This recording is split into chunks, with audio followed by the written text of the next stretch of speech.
Well, something you may not know is that Canada's never really had a food policy, but they are working on one that you can actually provide input into. And this is a huge topic, so I thought I'd throw this one at Tyler to come in and talk about.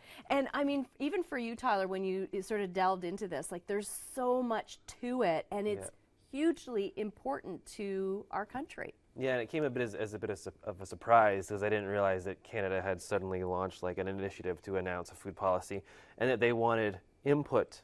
Like it's not like they're just going to ram it down our throats. They want input from the public sector and consumers and the private sector and agribusiness and healthcare. They want to make sure that all these goals are aligned for like a long-term vision of how we should handle food and how it's going to affect our health and our environment.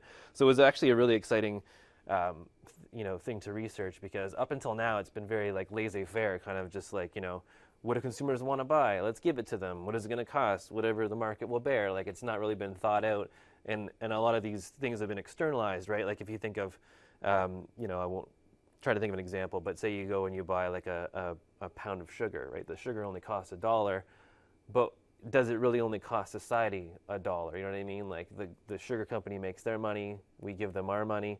But what about the externalized costs of, like, is there an environmental impact associated with that $1 bag of sugar that we just bought?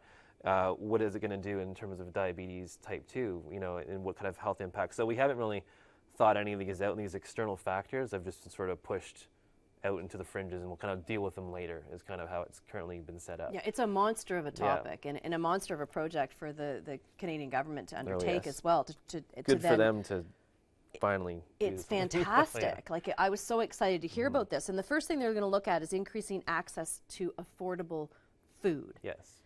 But when we look at this, like it's one thing for food to be affordable, but we also want to look at the fact that that food is nutritious and that it's safe for us and that it's good for us, all those types of things. Yeah, I remember back in high school, so that's, I don't know how many years ago, a couple of decades ago, them talking about, looking at world hunger and, is it a food production issue? Like, are we not making enough food? And at that time, 20 years ago, it was, no, we have way more than enough food. It's a matter of distributing it to the right people. And that's the same problem we have here in Canada. It's the same problem we have internationally. About 1 in 10 families, most of those families are in far northern communities. When you look at the far north communities, up to 70% of those communities skip sometimes entire days worth of eating. Like they just don't eat. Because they're paying like a 70%. Yeah, well, resources are scarce, and then you have like a bunch of grapes is like $30 and cauliflower is like $25. Like it's just the food prices are outrageous. But at the same time, we have this limited access to those communities, and not just northern communities, like communities right here, like urban communities or households. You have Canadians wasting $27 billion worth of food every year. Globally, we waste about 1/3 of our production, just out the window. Nobody eats it, and so it's a matter of not there being enough. It's a matter of distributing it properly. It is really crazy when you take a look and listen to like the number, right? Like 1.3 billion tons of food per year is wasted. 1.3 billion tons. Like, can you imagine how much food that is? A lot of food. And it's so sad. And a lot of this is really good food, right? It's produce. It's meat. It's things that we could be using. Yeah, and you go to the grocery store and they have these like discounted food items that they're not. They're like coming up on their date. Sometimes that stuff that you're buying that's like short dated is like fresher than the stuff in your fridge.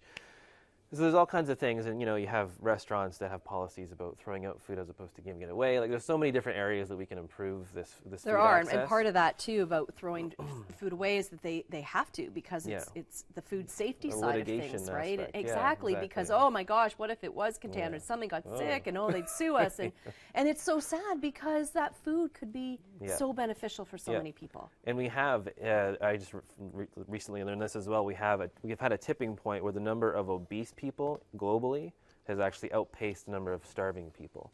So we have, an abundance in one area. This is on a global scale, which our food policy should address as well.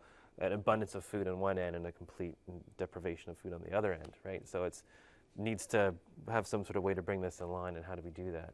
Is kind of the trick. Well, again, like it is such a huge undertaking to try to figure this out, and the process to me would be fascinating, because you're going to take in all this information and you have to look at so many sectors and breaking it down to our dairy manufacturers and providers and the farmers and same with wheat, like all of those things, like these are huge businesses in Canada. So how do you to balance all of that? Their inputs, Right, and get into conserving water and soil and the environment and all those kinds of things as well is so key and plays a part in all of this. Yeah, like you definitely have all these vying goals, you know, between the public sector.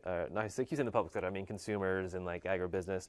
They're not aligned, so we have to almost have a policy that comes in and sort of makes the sacrifices necessary to align those goals. And hopefully, you know, things will be better down the long run. It probably will cost more, but, you know, currently we're already feeling that pressure. Like if you look at healthcare, for example, rates of nutritionally related chronic diseases, like the big ones, like cancer, heart disease, type 2 diabetes, which is like right up there as I think roughly, depending how you look at it, between the 3rd and 5th leading cause of death in Canada.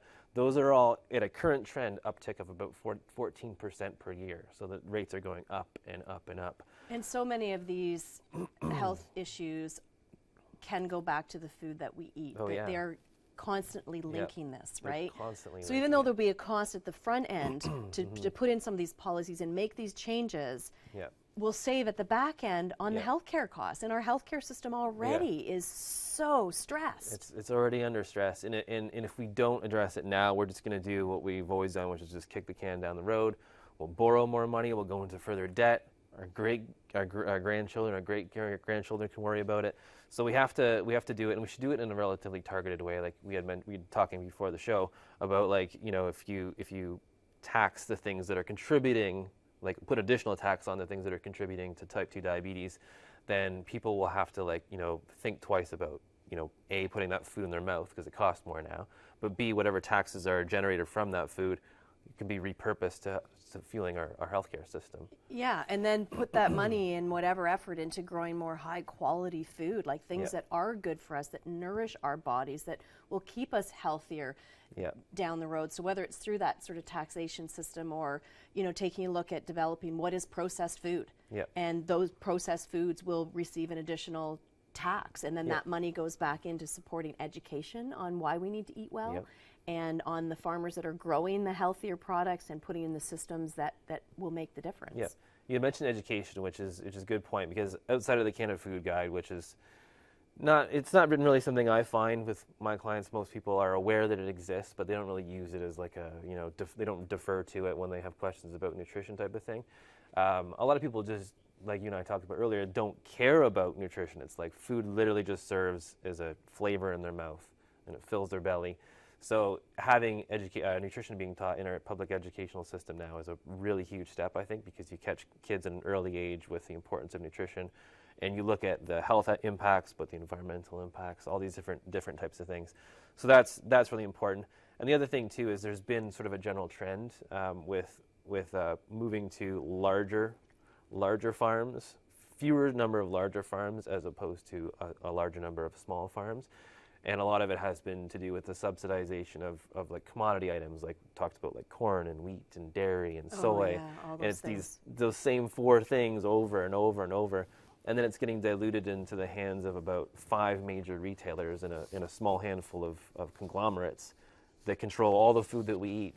So and a lot of it has, I think, been done because of consumers' lack of awareness. They just keep buying the Count Choculas and the. Well, and that's why we do what we do. We bring people like you in to talk and educate and let people understand the importance of the food that we're eating and that what our cells do with that. Like it's just so key. There's another topic we'll talk about, how cells use food the next time that you're in, Tyler. Thank you. We're out of time. I mean, it's such a huge topic. You did a great job with it. Thank you so much for taking the time to sort of educate us on this idea. And you can use that. We had the information up there for people to go to find out more information about the food policy. Just Google it, Canada Food Policy. Get educated, know what's going on. Full Circle Healthcare and Supplements is where you can check them out, still at 131 Upper Centennial Parkway. They're moving soon. We'll talk about that the next time you're in as well.